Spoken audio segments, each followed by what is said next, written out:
이렇게 만나 뵙게 해서 반갑고요. 저는 마이크로소프트에서 지금 여러분들을 계시는 그 기업 고객 사업부에 제가 데이터 센터 솔루션 담당을 하고 있습니다. 그래서 오늘 이제 하이브리드 클라우드에 대해서 제가 이제 말씀을 드릴 텐데요. 요즘에 뭐 클라우드는 워낙 이제 뭐 대세죠. 대세고 뭐 많이들 얘기하고 있고. 근데 저희가 뭐 제목에서도 보시다시피 하이브리드 클라우드를 지금 지향을 하고 있는 상황이고, 저희가 현재 뭐 프라이빗 클라우드에서는 앞 세션에서 들었던 윈도우 서버 2012 굉장히 요즘에 반응이 좋습니다. 그래서 가상화 스택에 대한 부분이 많이 좋아져서 그런 부분 많이 찾고 계시고, 저희가 또한 이제 윈도우즈 애저라는 이름으로 이제 퍼블릭 클라우드 부분을 저희가 이제까지 파스만 저희가 제공을 해드렸는데, 곧 이제 EIS 인프라이즈 서비스에 대한 그 서비스를 국내에서도 이제 런칭을 할 예정입니다. 그래서 오늘 이렇게 여러 가지 부분을 좀 같이 아울러서 좀 말씀을 좀 드리려고 합니다. 오늘은 이제 프라이빗 클라우드에 대한 부분을 먼저 좀 말씀을 드리고요. 그리고 저희 애저에 대한 부분 좀 말씀드리고, 이거 아울러서 이제 하이브리드 클라우드를 했을 때 마이크로소프트가 여러분들한테 어떠한 그 캐퍼빌리티와 그 다음에 기능들과 어떤 식으로 저희 거에 대한 거를 도입을 고민을 하실 때 이게 어떤 식으로 가는지에 대해서 말씀을 드릴게요. 앞에 보면 뭐 윈도우 서버와 뭐 애저와 해서 이제 뭐 데모를 한다고 했는데, 사실 윈도우즈 서버는 그냥 하이퍼바이저를 제공을 하고 고밀적도의 가상화 인프라를 제공할 수 있는 그 가상화 스택이죠. 그래서 사실은 프라이빗 클라우드하고는 상관이 좀 없는 얘기인데 좀 잘못 멘트가 좀 나간 것 같고요. 그래서 이렇게 쭉 해서 제가 프라이빗 클라우드 말씀드리고, 그 다음에 퍼블릭 클라우드 저희 애저 좀 말씀드리고, 그 두 개를 혼용해서 쓸 수 있는 하이브리드 클라우드의 부분을 좀 설명을 좀 드리도록 하겠습니다. 각종 그 시장 조사 기관에서 뭐 지금 상황이 현재는 여러분들 대부분 인프라가 이제 레거시 물리적인 서버 인프라 플러스 일부 이제 사일로 형태로 가상화 인프라를 이제 가지고 계시는 게 일반적인 현재의 기업에서의 컴퓨팅 환경이죠. 근데 이게 이제 시장소 기관에서 대부분 이제 예측하고 있는 부분이 향후 이런 가상화 인프라가 고도화돼서 프라이빗 클라우드로 발전해 나갈 것이고, 일부 서비스들은 이런 것들을 프라이빗 클라우드에서 채택하지 못하는 이제 비즈니스들은 이제 퍼블릭 클라우드에서 일부 채택을 해서 프라이빗 클라우드와 그 다음에 퍼블릭 클라우드, 그 다음에 일부, 그 다음에 레거시 인프라를 같이 혼자해서 쓰는 식의 아주 복잡 다변화적인 인프라를 이제 구성하는 식의 이제로 개편이 될 거다라고 하고, 그 다음에 하이브리드 클라우드 시장은 2015년 이후에 주된 인프라의 주체로 올 거라고 대부분 이제 예측을 하고 있습니다. 이제 그런 의미에서 저희는 지금 하이브리드 클라우드에 대해서 마이크로소프트가 좀 계속 준비를 하고 있고요. 그런 부분에 대해서 좀 설명을 드리겠습니다. 그래서 어떤 서비스를 뭐 퍼블릭으로 올릴지 아니면은 프라이빗으로 올릴지 이런 거에 대해서 이제 고민이 많으실 텐데, 일단 저희 마이크로소프트의 클라우드 오퍼링에 대해서 좀 잠깐 좀 소개를 드리도록 할게요. 보시면 저희는 뭐 잘 아시다시피 사스, 파스, EIS 부분에 대한 퍼블릭 클라우드 다 제공을 하고 있고요. 그리고 우측에 보시고 있으면은 프라이빗이라는 거는 저희의 이제 서버 제품군들을 라이센스로 구매를 하셔서 온프라미스 형태로 이제 구현하는 부분이 되겠죠. 그래서 크게 보시면은 사스 쪽에서는 저희가 대표적인 퍼블릭 그 서비스가 오피스 365입니다. 그래서 쉐어포인트 포탈, 그 다음에 링크, 그 다음에 익스체인지, 저희 이제 UCNC라고 하죠. 이런 제품군들을 온라인 상으로 이제 구축하도록. 그런데 이제 클라이언트 쪽에 해당되는 저희 오피스 제품은 그냥 클라이언트에 쓰시고, 그걸 제공하고 있는 서버군들은 저희 이제 퍼블릭 클라우드 올려가지고 이제 하시는 부분으로 지금 사용하시는 게 대표적인 저희의 이제 사스 쪽의 서비스가 되고, 그 다음에 저희가 많이 지금은 사실은 외국에서 많이 찾고 있는 게 다이나믹 CRM입니다. 그래서 저희 CRM 제품을 다이나믹스를 온라인상으로 해서 여러분들 잘 아시는 세일즈포스닷컴처럼 이제 그냥 쓰시는 그런 CRM들이 또 이제 각광을 많이 받고 있는 상황이고요. 그 다음에 파스 쪽에서는 현재 저 윈도우즈 애저 이제 파스, 현재는 파스가 돼 있고, EIS는 현재 저희 프리뷰 형태로 공짜로 그냥 쓰실 수 있는 형태로 제공하고 있고, 원래는 11월에 런칭 예정이었는데 조금 딜레이가 좀 되는 것 같습니다. 그래서 내년 한 1월 정도는 여러분들한테 선 보일 수 있을 것 같습니다. 애조 쪽에 일단은 파스 쪽에서, 데이터베이스 엔진을 제공한다든지, 아니면은 거기 위에 올라가 있는 어플리케이션들을 제공한다든지, 이런 식의 이제, 아니면은, 개발 플랫폼을 제공한다든지 이런 식으로 해서 저희가 지금 제공을 하고 있고 현재 한 1,500개 고객사가 저희 이제 이 애저를 좀 사용을 하고 계시고요. 국내에서는 뭐 삼성전자가 가장 대표적인 이제 그 레퍼런스로 그 저희가 생각하고 있습니다. 여기는 이제 기존에 아마존의 AWS를 쓰고 있었는데 무슨 용도냐면은 그 삼성전자의 스마트 TV 있잖아요. 그 TV에 그 뒷단에 보면은 실제 펌웨어로 계속 이제 온라인상으로 업데이트를 해야 되는데 그거를 이제 저희 애저상에 올라가 있는 거를 사용해서 하고 계십니다. 그래서 AWS에 있는 걸 저희 쪽으로 이제 컨버전에 쓰고 계시고 일부 이제 게임사들이 이제 CDN 서비스를 해외에 이제 퍼블리싱 할 때 그때 저희 이제 CDN 쪽으로 서비스를 해서 쓰고 있고 저희가 CDN 쪽의 애저 서비스는 현재 전 세계 24개 엣지를 두고 있고요. 그 국내에도 엣지 서비스를 제공을 하고 있습니다. 그리고 EIS 쪽에는 아까 말씀드린 대로 그 가상 머신을 이제 애저상에 올려놓고 쓰실 수 있는 EIS 부분을 저희가 제공을 하고 있고 프라이빗 쪽에서는 저희가 시스템 센터와 윈도우 서버로 해서 프라이빗 클라우드 부분을 구현하실 수 있도록 저희가 이제 제공을 하고 있습니다. 여러분들이 이제부터 이제 프라이빗 클라우드에서 일단은 말씀을 드릴 건데요. 프라이빗 클라우드는 두 가지 요소죠. 아주 고집적되어 있는 가상화 인프라. 저희로 따지면 윈도우 서버 2012에 있는 하이퍼V로 해서 이거를 이제 활용하실 수 있을 거고, 플러스 이제 우측에 보신 세 가지의 요소가 충족이 돼야지 프라이빗 클라우드라고 합니다. 그래서 가상화하고 프라이빗 클라우드는 사실 좀 다른 얘기죠. 그래서 키 요소들이 뭐냐면은 일단은 자원들을 공유해서 쓴다라는 거죠. 무슨 얘기냐? 하드웨어가 어떻게 됐던 건 상관이 없고, 스토리지가 내가 쓰는 디스크가 어느 스토리지, 어느 벤더 건지 상관하지 않고, 기업에서 가지고 있는 모든 자원을 풀링을 해서, 공유화해서, 그걸 가지고 나눠서 쪼개서 쓰는 개념이죠. 그래서 그런 것들이 구현이 되어야지 프라이빗 클라우드라고 저희가 얘기를 하는 거고, 두 번째는 유연성이죠. 서비스의 유연성. 기존에는 대부분 물리적인 인프라가 됐든 아니면 가상화 인프라가 됐든 어때요? 사일로 형태입니다. 가상화를 하더라도 어떻게 하세요? 뭐 우리는 그룹웨어 서버들은 가상화를 다 했습니다. 해서 쭉 그렇게 얘기하죠. 아니면 저 ERP 시스템은 다 가상화했습니다. 근데 프라이빗 클라우드에서는 뭐가 가능해야 되냐면은 오늘 썼던 워크로드를 A라는 서비스를 했던 거를 뺏어서 만약 필요가 없다면 거기에 있는 리소스를 뺏어서 B라는 서비스로 바로 해야 된다는 거죠. 근데 지금은 이제 가상화 인프라만 가지고는 그거는 이제 어렵다는 거죠. 그래서 유연성을 좀 더 가상화 인프라보다는 극대화해야 되는 그런 요소들을 갖춰야 되는 게 또 목적이고요. 그 다음에 셀프 서비스입니다. 셀프 서비스는 내가 사용하는 클라우드 서비스를 중간에 운영자나 아니면 관리자의 간섭이나 아니면은 어떤 수동적인 프로비저닝이나 이런 거 없이 자연스럽게 바로 그냥 쓸 수 있는 환경으로 돼야 된다는 거죠. 그래서 이 세 가지 요소가 갖춰야지 프라이빗 클라우드라고 얘기를 하고요.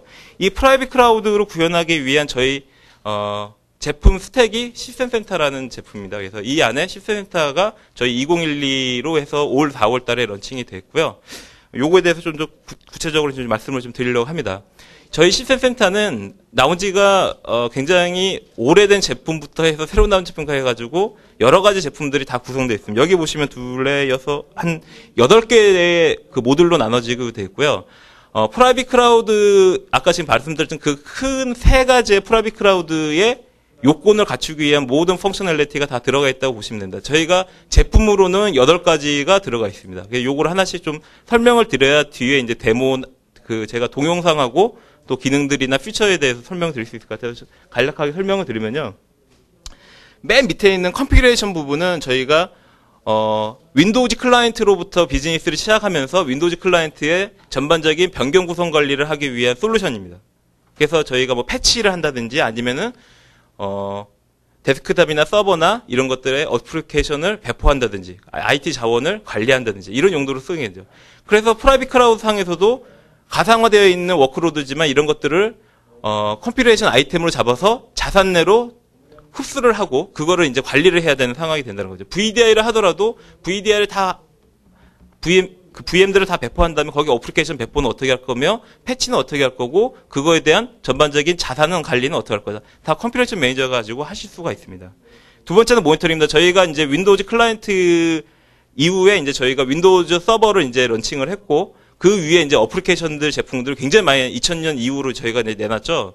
그래서 이제 그런 것들에 대한 어플리케이션 관리, 서버 인프라에 대한 관리 측면에서 엔드투엔드로 모니터링 할 수 있는 제품을 저희가 오퍼레이션 매니저를 가져왔습니다. 여기 아실지 모르겠는데 맘이라는 제품부터 시작해서 쭉 해서 지금은 C센터 오퍼레이션 매니저라는 제품으로 프라이빗 클라우드 상에서도 전반적인 엔드투엔드 모니터링 구현할 수 있는 제품이고요.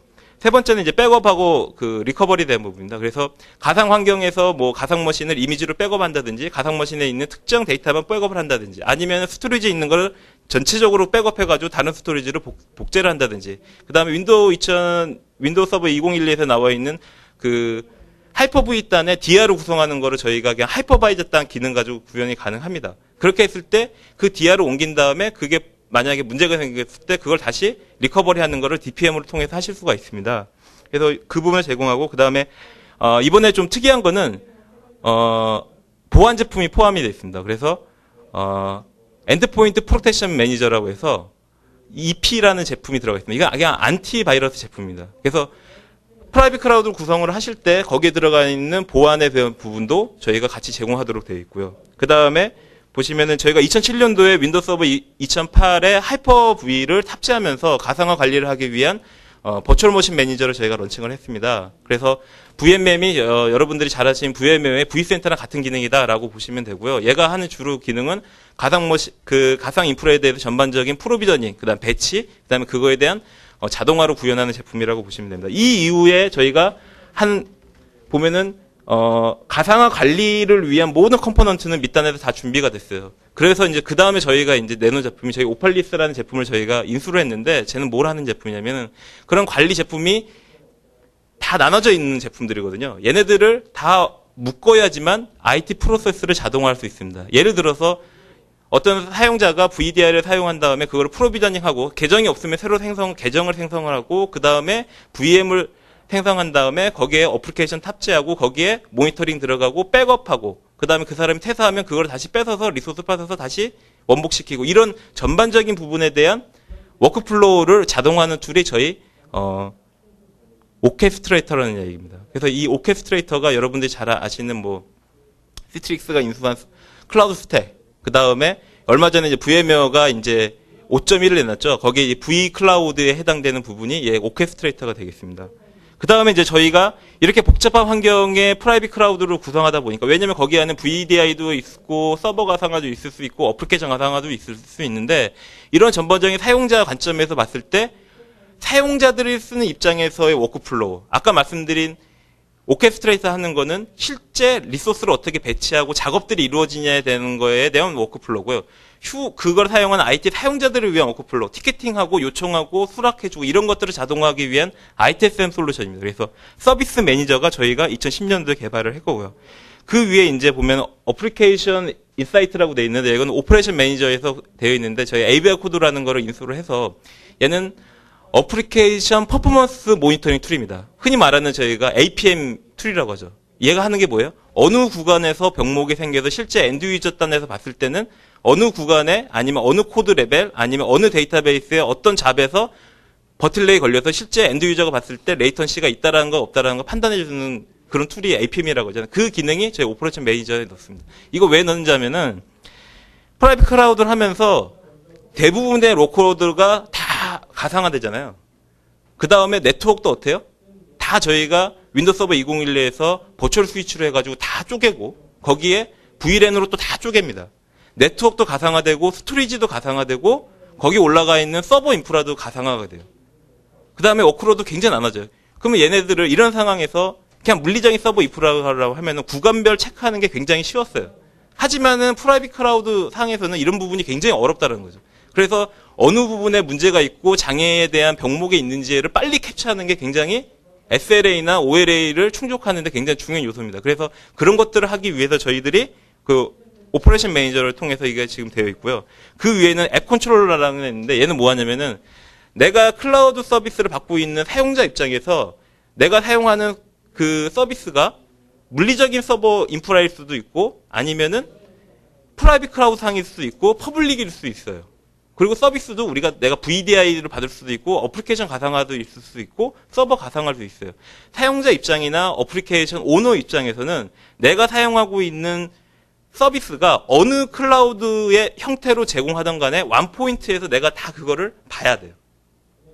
그런 입장에서의 클라우드 사용자 입장에서의 포탈을 제공합니다. 그래서 이따가 다시 또 간략하게 좀 말씀을 드리겠습니다. 그래서 이게 시센터 2012에 하나로 다 제공을 해드립니다. 라이센스는 하나예요. 그래서 여러분들이 기업에서 돌아가셔서 검토를 하실 때 우리는 이러이러한 것까지 하겠다라고 하면 그것만 컴포넌트만 구축해서 하시면 됩니다. 그리고 저희 큰 장점은 얘네들이 다 인테그레이션 돼 있어요. 그래서 설치하는 것도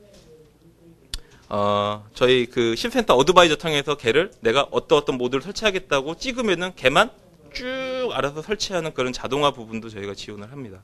그래서 시센터 2012가 4월에 나오면서 굉장히 좀 많은 부분 저희가 많은 고객들이 찾고 계시고 사실은 하이브리드가 가지는 현재는 사실 그거를 구현하기 위한 부분을 많이 고민하고 계시지 실제로 하진 않잖아요. 근데 오늘은 이런 거에 대한 좀 전반적인 스펙트럼을 이제 보여드리려고 제가 말씀을 드리는 겁니다. 그래서 이렇게 좀 구성이 되어 있고요. 그러면 지금 방금 말씀드린 그 각각의 컴포넌트들이 어떠한 실제 IT 서비스 프로세스 상에 어디에 그 포지셔닝 하는지 간략하게 좀 설명을 드리면은 실제 엔드 유저 단, 그 다음에 어플리케이션을 퍼블리싱해서 클라우드 서비스를 받으려고 하는 개발자 입장에서는 일단 어떻게 돼요? 내가 가지고 있는 원포인트 포탈이 있어야죠. 그게 앱 컨트롤러를 통해서 일단 된다고 말씀드렸고, 두 번째 서비스 매니저 뭐예요? 내가 신청을 해야 되잖아요. 서비스를. 그 신청을 하기 위한 프론트 단의 시스템이 서비스 매니저입니다. 그래서 내가 뭐가 필요하다. VDI 몇 개 더 주세요. 아니면 우리 팀에 사용자 몇 명인데 우리가 어플리케이션 가상화 통해서 이거 내가 받고 싶다. 이런 것들을 신청하는 거를 이제 서비스 매니저 통해서 하실 수가 있습니다. 그러면은 이런 것들이 티켓팅 돼서 이미 승인된 사용자라고 하면은 그 다음에는 어떻게 돼요? 이거를 자동화해야 되겠죠. 아까 말씀드린 대로 여러 가지 제품들과 하이퍼V에서 가상머신 생성해서 거기에 OS는 어떤 거, 그 다음에 하드웨어 스펙은 어떤 거, 그 다음에 거기 올라가는 어플리케이션이 어떤 거, 이런 것들 다 조합해가지고 이제 만들어서 실제 사용자가 딱 쓸 수 있게끔 딱 해주는 거죠. 저희 애저에서 이제 VM을 만들어가지고 딱 하면은 한 10분 정도면 VM 이렇게 탁 튕겨져 나옵니다. 그 뭐예요? 그걸 하기 위한 백그라운드 작업들이 다 오토메이션 돼가지고 다 이루어진다. 그거에 해당되는 제품이 아까 말씀드린 오케스트레이터.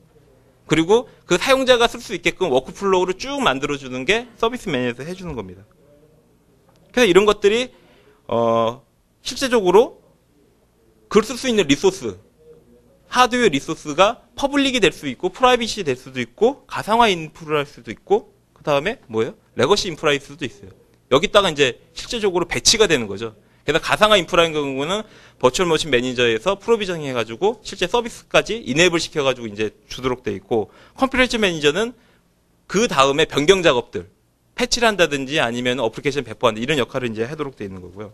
그 다음에 이제 IT 관리자 입장에서는 그거를 모니터링하고 그거의 결과를 서비스하는 입장이기 때문에 모니터링하고 그 다음에 데이터를 백업하는. 그래서 여기 지금 보시는 이런 제품군데 이렇게 이제 포지셔닝을 하고 있는 거고요. 이 기능들을 다 그 설명을 드리기에는 어렵기 때문에 주요 몇 가지만 말씀을 드리겠습니다. 저희가 밑에 보시면 이제 잘 안 보이시겠는데 일단은 저희가 지향하는 거는 헤테로지니어스한 인프라를 서포트하는 겁니다. 이게 무슨 얘기냐? 저희의 하이퍼V를 채택하신 고객분보다는 저희가 이제 한 4년 돼가지고 앞서 시간에 말씀드렸는지 모르겠지만은 VMware랑 굉장히 VMware는 이제 앞서가 있는 선도 리딩하는 지금 업체고 그다음 점유율도 높죠. 근데 저희가 굉장히 많이 따라오고 있거든요. 근데 그다음에 시트릭스 같은 경우에는 VDI의 또 리딩 업체고 그걸 많이 또 가지고 계세요. 대부분 고객분들이 VMware 쓰고 계시고 시트릭스 쓰고 있고 일부 뭐 저희 하이퍼V도 쓰고 있어요.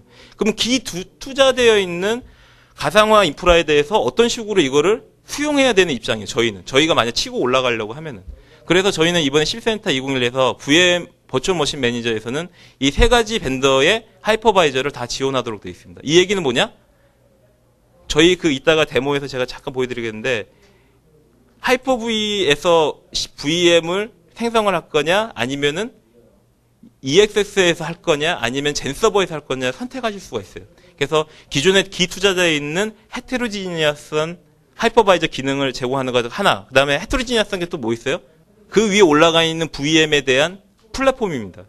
저희가 계속 이제까지는 윈도우즈 VM만 굉장히 강화하고 사실은 기존에 리눅스나 뭐 이런 거에 채택을 했지만은 좀 들어가는 버전들이 굉장히 낮았어요. 근데 어떻게 됐냐면은,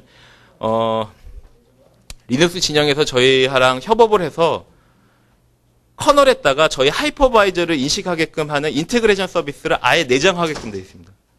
그래서 현재 나와 있는 5.5 이상의 그 커널들은 다 저희 하이퍼V를 인식하도록 되어 있습니다. 그 얘기는 뭐냐면 VM으로 바로 써서 올려서 쓸 수 있도록 되어 있는 겁니다. 그래서 그런 부분을 저희가 많이 장점으로 지금 내세우고 있고요. 그 다음에 이제 패브릭입니다.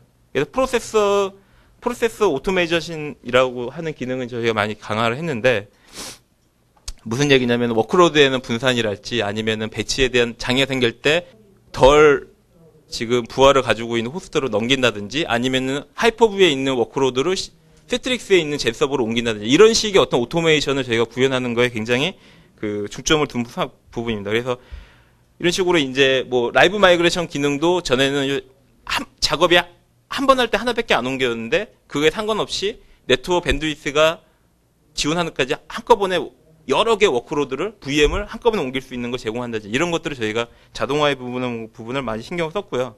그 다음에 셀프 서비스에 대한 부분입니다. 그래서 아까 말씀드렸듯이 셀프 서비스 부분을 저희가 많이 강화를 해서 예를 들어서 이런 식의 뭐 파이낸스, 마케팅, HR에서 각각의 프라이빗 클라우드의 서비스를 하고 있는데 만약 마케팅에서 만약에 어떤 이벤트가 있어서 좀 더 많은 걸 필요하다. 그러면 어떻게 돼요? 기존에 있는 프라이빗 클라우드는 제한된 인프라잖아요. 리소스가. 그거를 어떻게 돼요?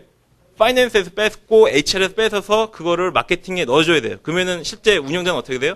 VM을 꺼서 여기에 있는 CPU, 메모리 뺏어서 얘를 다시 마케팅에다가 해서 넣어줘요. 다운타임이 발생할 수밖에 없다는 거죠. 근데 저희는 그게 아니라 두 가지 기능이 있습니다. 다이나믹 메모리 기능하고 그 다음에 CPU의 그 프라이어리티를 지정하는 기능이 두 가지가 제공을 해요. 그걸 가지고 실제 운영을 하면서도 메모리를 안 쓰고 있으면은 그거를 뺏어요. 스태틱으로 주지를 않고 메모리를 저희가 다이나믹으로 주게 되면은 얘가 부팅했을 때 메모리 얼마, 그 다음에 최고로 사용할 수 있는 메모리 얼마, 그 다음에 미니멀 쓸 수 있는 메모리가 VM에다가 제가 2기가를 줬다고 하더라도 2기가를 계속 갖는 게 아니라 걔가 안 쓰면은 뺏도록 되어 있습니다. 그렇게 해서 그거를 그 유연성 있도록 좀 더 최대한 한정되어 있는 그 하드웨어 리소스이기 때문에 그거를 최대한 풀리 사용할 수 있는 기능들을 저희가 제공을 하고 있고요. 마지막은 가장 차이점인데요. 뭐냐면은 기존에는 운영자분들은 다 아실 거예요. 가상화나 뭐 하면 어떻게 해요? 프로비저닝 하게 되면은 VM을 생성할 때 하드웨어에 대한 프로파일이 있어요. 이건 어느 밴드나 똑같습니다. 하드웨어에 대한 프로파일. 그 다음에 OS에 대한 프로파일을 합쳐가지고 깡통 OS를 하나 만들어요. 만든 다음에 그 다음에 뭐예요? 개발자는 거기다가 자기가 웹 컴포넌트 필요하면은 웹 컴포넌트 설치하고 DB가 필요하면 SQL 설치하고 이래요. 근데 저희는 그것도 자동화를 하려고 하는 겁니다. 그래서 옆에 보시면은 이 앱 프로파일이라는 게 있어요. 이 앱 프로파일이 뭐냐면은 저희가 웹 서버, 그 다음에 LOB 어플리케이션 서버, 그 다음에 데이터베이스 서버를 만들 수 있도록 해주는 거예요. 그럼 프로비저닝 하면 SQL 서버 하나 튕겨 나오는 거고, 웹 서버를 하면은 웹 서버가 아예 다 IIS가 다 탑재되고 거기에 웹사이트 다 만들어져서 거기에 그 웹 코드만 딱 올리면 바로 쓰실 수 있도록 한다라는 거죠. 이거 저희가 그 사스를 제공하는 그 고객사한테 저희가 POC를 했었어요. 5월달에 VM웨어에서 30분이 만들어져요. 딱 만들어져. 그럼 그 다음에 SQL 2008 R2를 설치하는데 4시간이 걸려요. 굉장히 불합리하다는 거죠. 그래서 그런 부분에 대해서 저희가 이런 부분을 제공을 하는 게 이번에 좀 많이 시스템센터에서 달라진 부분입니다. 또 하나 지금 보고 계신 거는 앱 컨트롤러에서 사용자가 제가 어떤 ERP 시스템을 담당하고 있는 관리자인데 제가 얼마 리소스를 할당을 받았어요. 그 다음에 이거를 서비스 모델링을 하실 수가 있습니다. 그래서 웹 서버 얼마, DB 서버 얼마, 어플리케이션 서버 얼마. 내한테 할당 있는 쿼터가 있으니까. 그런데 특정 데이터베이스에서 만약에 저렇게 문제가 있다고 하면은 저런 식으로 빨간색으로 나옵니다. 웹 컨트롤러에서 표시가 돼요. 그럼 그럴 때는 어때요? 그럼 거기에 뭔가 문제가 있죠. 지금 장애가. 근데 그거를 이게 그러면 어떻게 기존에는 어떻게 해요? IT 어드민한테 그 서버 OS 문제가 있는지, 이벤트가 문제가 있는지, SQL 서비스는 정상인지, 아니면 유저 커넥션은 제대로 됐는지 이런 것들 판단하게끔 돼요. 그런 모니터링을 할 수 있는 부분에 대해서는 저희가 아예 관리 시나리오가 아직 다 탑재가 되어 있습니다. 그래서 이게 정상인지 아닌지 알려주고 제가 지금 설명드리려고 하는 거는 그거 더불어서 추가적으로 할 수 있는 게 아까 APM 제가 설명드렸어요. 어플리케이션 퍼포먼스 모니터링. 그래서 특정 구간에서 문제가 있는지를 진단하고 그거의 원인이 될 만한 것들을 끄집어내서 보여드릴 수 있습니다. 여기 보시면 이제 특정 스토어 프로시저를 SQL에서 런닝하는데 그 전체 트랜잭션 타임 중에서 얘가 가장 많이 차지하다. 그러면 이걸 어때요? 개발자한테 던져주고 이거 튜닝 해달라고 얘기를 하지. 클라우드 환경이 되면서 굉장히 문제가 되는 게 뭐냐면은 이런 장애 발생했을 때 핑퐁 게임 하는 거예요. 개발자 간과 운영자 간 아니면은 벤더와 고객 간에 VMware나 아니면 다른 벤더 뭐를 쓰고 계시는 게 어떻게 돼요? 저희 대부분 어때요? 전 세계의 가상화 인프라를 쓰고 있는데 거기에 올라가 있는 워크로드 중에서 윈도우즈 플랫폼이 73%입니다. 근데 하이퍼바이저가 저희 게 아니다 보니까 이게 장애 지원하는데 좀 어려움이 있어요. 그런 것들을 해소하실 수 있는 부분이 있고요. 그 다음에는 시스템 센터에서 저희가 제공하는 기능 중에 하이브리드 클라우드를 지원하는 기능들이 있습니다. 이게 앱 컨트롤러인데요. 앱 컨트롤러 UI인데 보시면은 가상 머신을 보실 수가 있어요. 여기는 가상 머신의 리스트입니다. 내가 지금 할당해서 쓰고 있는 가상 머신의 리스트. 그 다음에 내가 현재 매니징하고 있는 프라이빗 클라우드 서비스들 목록도 저렇게 보이고요. 서비스라는 게 뭐 잘 와닿지 않으시겠는데 내가 그룹웨어를 서비스를 만들어 놓고 거기에다가 VM들을 막 매핑 시킬 거 아니에요. 그럼 VM도 아까처럼 보셔야 되고 서비스 상태도 봐야 되죠. 그 다음에 뭐가 있냐면 여기 밑에 보면 저 애저가 있습니다. 내가 웹 개발자인데 우리 웹 서버가 온프라미스에도 있고 그 다음에 저희 애저에 또 올려놨어요. 그러면은 그 개발자 입장에서는 어때요? 양쪽 다를 같이 봐야 되잖아요. 왜냐면 서비스는 하나죠. 클라이언트들은 대회에 있는 고객들은 그게 대회 서비스라고 하면은 이게 애저에서 서비스 되는지 아니면 온프라미스 되는지 관심이 없어요. 관심 있는 거면 이게 서비스에 장애가 있느냐 없느냐, 지연이 없느냐 그거거든요. 그거를 원포인트 다 볼 수 있는 거를 저희가 제공을 해드린다는 겁니다. 그럼 저희가 하이브리드 클라우드에 대한 개념을 좀 말씀을 드리려고 해요. 사실은 하이브리드 클라우드에 대한 전제 컨셉과 이거에 대한 비전과 이런 거를 지금 보여주고 있는 벤더는 사실은 저희밖에 없습니다. 왜냐면은 뒤에서 제가 비교표로 보여드리겠지만은 각각의 영역에서 잘하는 벤더들은 많이 있어요. 하지만 아울러서 할 수 있는 벤더는 아직 없거든요. 자, 무엇이 되어야 되는지를 제가 말씀드릴게요. 저희가 가지고 있는 일단은 요 네 가지 요소가 퍼블릭과 프라이빗이 공존해서 써야 되는 상황이에요. 인증, 가상화, 관리, 개발이 똑같이 해서 제가 이걸 설명을 드리면은 인증부터 말씀을 드리면은 우리 온프라미스에 있는 프라이빗 클라우드에 만들어 놓은 인증 체계가 있어요. 액티브 디렉토리를 쓰고 있어요. 근데 만약에 AWS가 됐던 아니면 저희 애저가 됐던 거기다 VM을 올렸어요. 그리고 SQL 서버 설치하고 아니면 웹 서버도 해놨어요. 근데 걔네들 인증 처리 뭐예요? 액티브 디렉토리 하려고 해요. 되나요? AWS에서 안 돼요. 그거를 여기서 쓰고 있는 사용자 이미 되어 있는 액티브 디렉토리의 계정 정보를 가지고 그대로 쓰고 싶다? 안 돼요. 그냥 거기다가 AD를 하나 만들어야 돼요. 그러면 AD 만들 수 있어요. 그 다음에 동기화 되나요? 동기화 안 돼요. 저희는 온프라미스에서 프라이빗 클라우드로 생성되어 있는 인증 체계를 그대로 저희 애저에서도 그대로 쓰실 수 있도록 해드립니다. 이게 저희 컨셉이에요. 두 번째, 가상화. 온프라미스에 있는 가상 머신을 저쪽으로 비닐상으로 지금 이쪽에 데이터 센터에 문제가 생겨가지고 이걸 올리고 싶어요. 아니면 내가 데이터를 올리고 싶어요. 그렇게 했을 때 그게 되냐는 거예요. 저희는 돼요. AWS나 VM이나 제공하지 않아요. 또 하나 관리 이슈입니다. 아까 제가 신센터 말씀드렸게 이해가 쉬우실 거예요. 내가 바라보는 입장에서는 그게 공용에 있던 사설에 있던 간에 하나의 서비스라는 거죠. 그런 차원에서 보면은 시스템사를 가지고 원포인트에서 다 관리할 수 있는 시나리오는 저희를 제공하고 있습니다. 마지막에는 개발이에요. 예를 들어서 파스를 저희 걸 쓰고 있다. 근데 일부 이쪽에도 사설에도 쓰고 있다. 예를 들어서 뭐 채용 시스템이나 아니면은 어떤 이벤트 때문에 온프라미스에 구축했는데 워크로드가 너무 많이 걸려가지고 이거를 저희 애저를 올리고 싶다. 그래서 이제 웹 소스 코드가 바뀌었어요. 이거를 프로비저닝 해야 돼. 그러면은 퍼블릭에 올리는 코드하고 이거랑 달라야 되네? 다르면 안 되는 거야. 똑같이 프로비저닝하고 배치를 할 수 있어야 된다는 거죠. 그런 차원에서 저희는 이런 것들을 제공을 이런 컨셉으로 저희가 지금 접근을 하고 있습니다.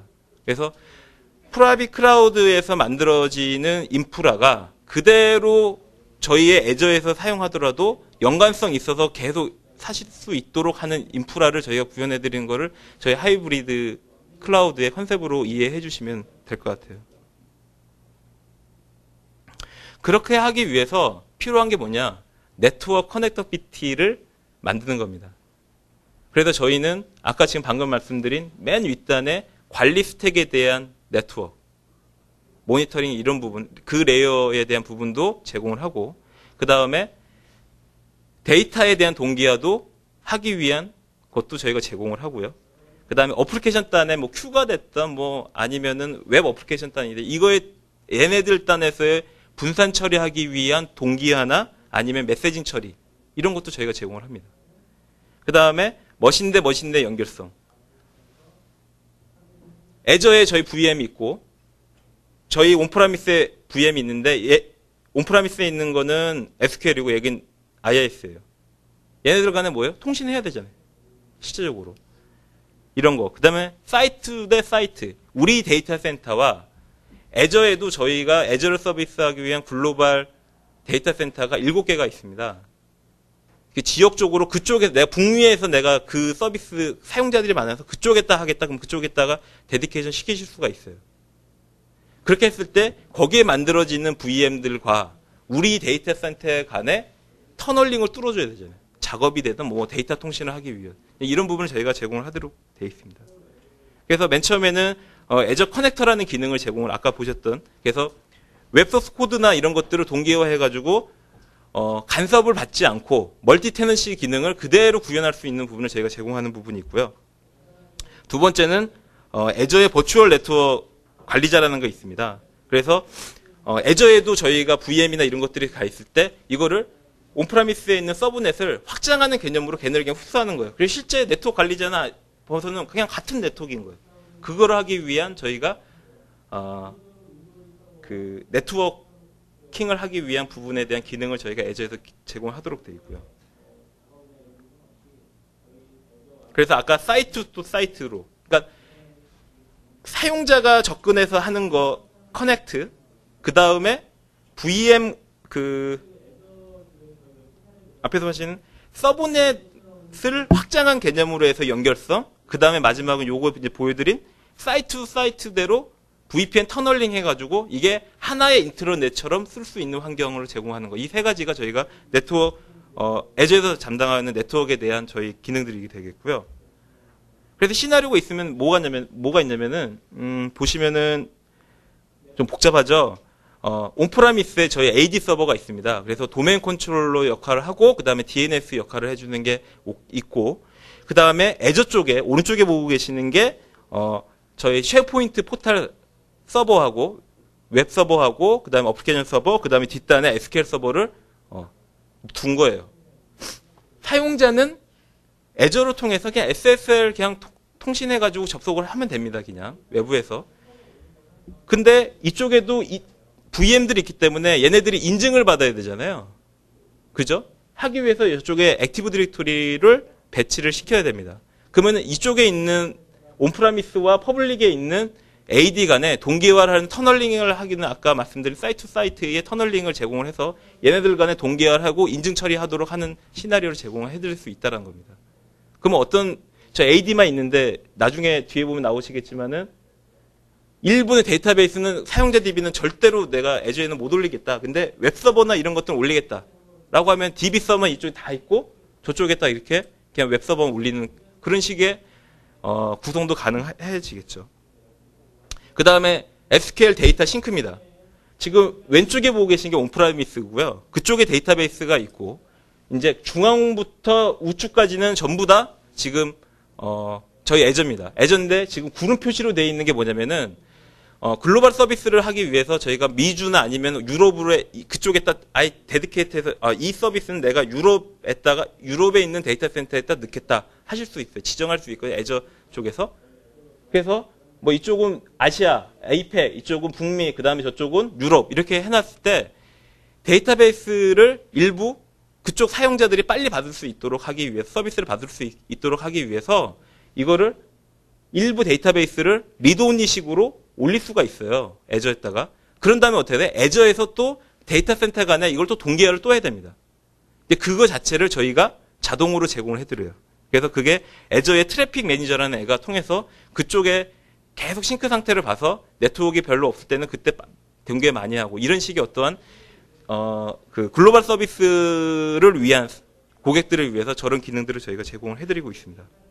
마지막 또 저희가 이제 아까 말씀드린 시스 센터를 온파라미스 상으로 이제 가지고 있을 때 애저에 올라가 있는 VM들이 굉장히 많다. 그래서 거기서 실제 얘네들이 장애 상황이 있는 건지 제대로 서비스를 하고 있는 건지 아니면 변경에 대한 부분이랄지 아니면 백업에 대한 부분을 저 시스 센터에서 할 수 있도록 할 수 있어요. 그냥 사이트 사이트 VPN 터널링 뚫어서 이렇게 하실 수가 있고.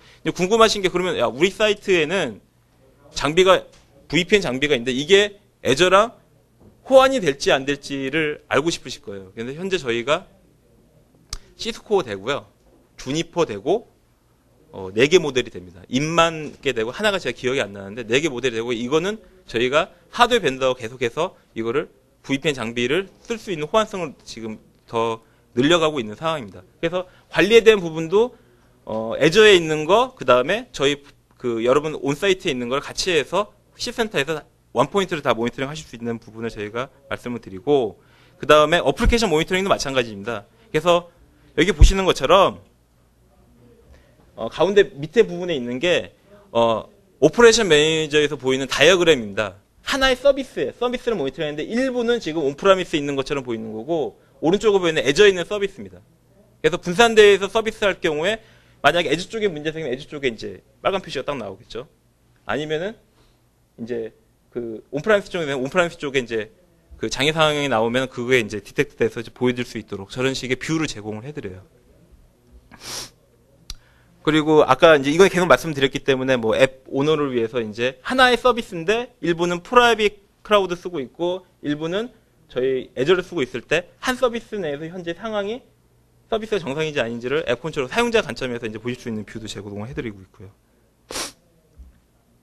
그래서 여러 가지 형태의 그 구성 시나리오가 나올 수가 있습니다.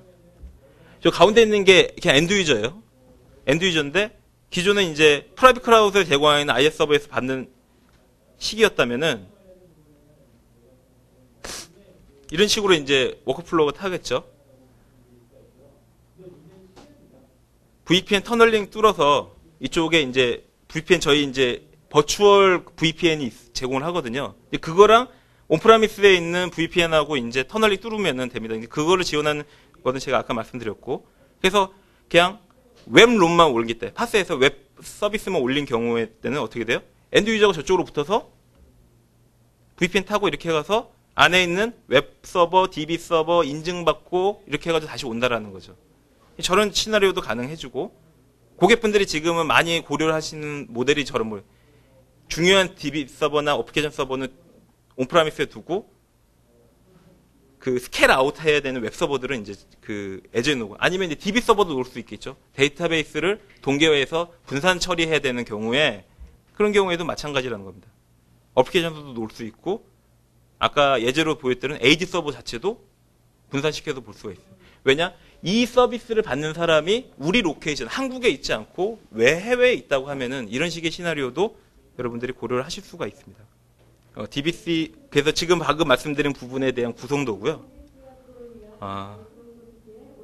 그래서 하이브리드 클라우드에서 저희가 지향하고 하려고 하는 부분은 프라이빗 클라우드에서 제약되어 있는 리소스와 인프라 상황을 극복해서 이거를 애저에 있는 무한히 여러분들이 사용하실 수 있는 비즈니스 상황에 따라서 유연하게 쓸 수 있는 인프라를 같이 인테그레이션 하는데 굉장히 저희 중점을 뒀다고 보시면 될 것 같고요. 비디오가 있는데 이걸 제가 한번 보여드릴게요. 제가 데모는 준비를 못했어요. 데모는 준비를 못했고 사실은 오늘은 행사가 세 군데가 있어서 다른 쪽에서 또 장비를 가져가는 바람에 좀 죄송스럽게 생각을 하고요. 비디오를 제가 준비를 했습니다. 그래서 첫 번째 보는 거는 프라이빗 클라우드 상에서 클라우드 서비스를 이렇게 만드는 걸 한번 보여드리는 거예요. 굉장히 간단합니다.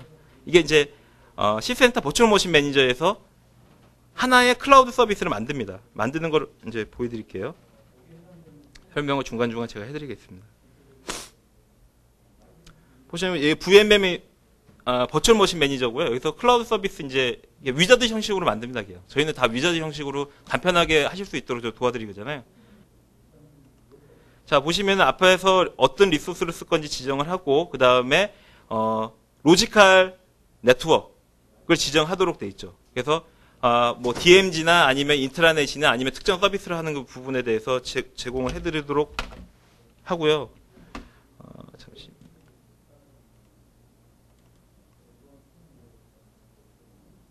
요 데모까지만 보여드리고 끝내도록 하겠습니다. 그 다음에 이제 네트워크, 그 다음에 네트워크는 어떤 텐지를 쓸 건지 뭐 네트워크 지정할 수 있도록 해놓고 그 다음 스토리지랑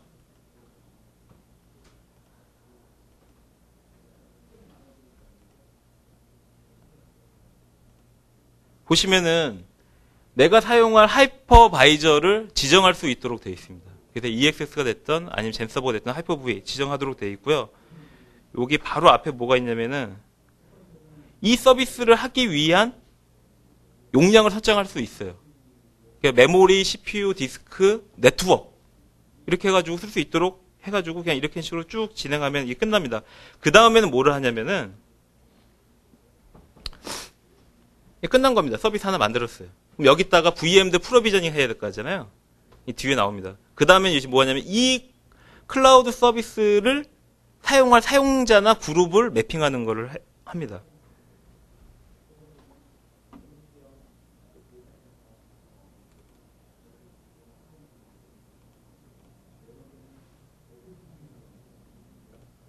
보시면은 어떤 특정 그룹을 지정한 다음에 그 그룹이 가져갈 쿼터와 거기 사용자들 간에 사용자 한 명이 써야 되는 쿼터, 그 전체가 가져가야 되는 쿼터 해가지고 이렇게 지정을 하실 수가 있어요.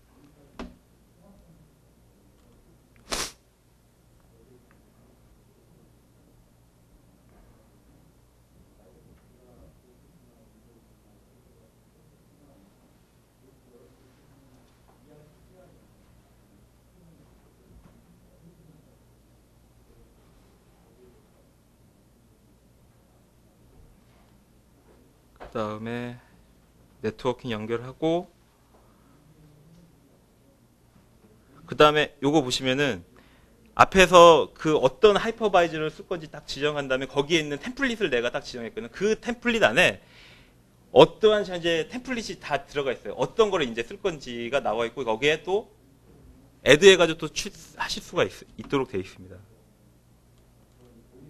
이거 죄송합니다.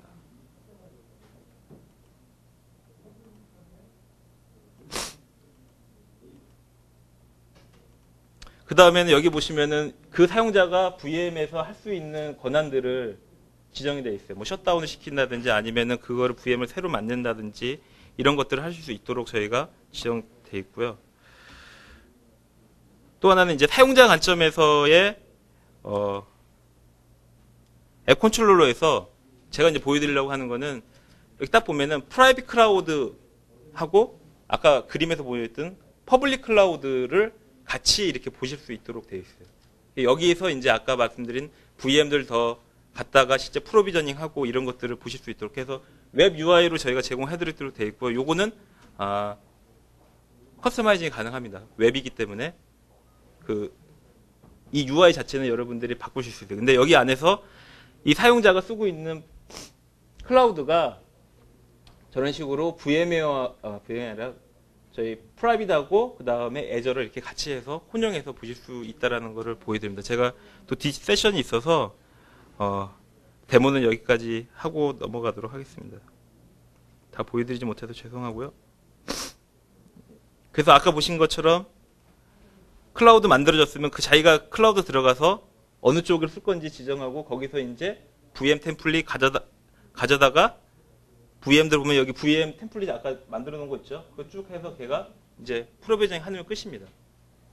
쓰시는 입장에서 굉장히 간단하게 하실 수 있도록 되어 있고요. 그래서 이름 지정을 하면은 알아서 도메인 조인하고 애가 그때 SQL이니까 SQL DB까지 다 올려서 딱 이미지가 만들어지도록 되어 있습니다.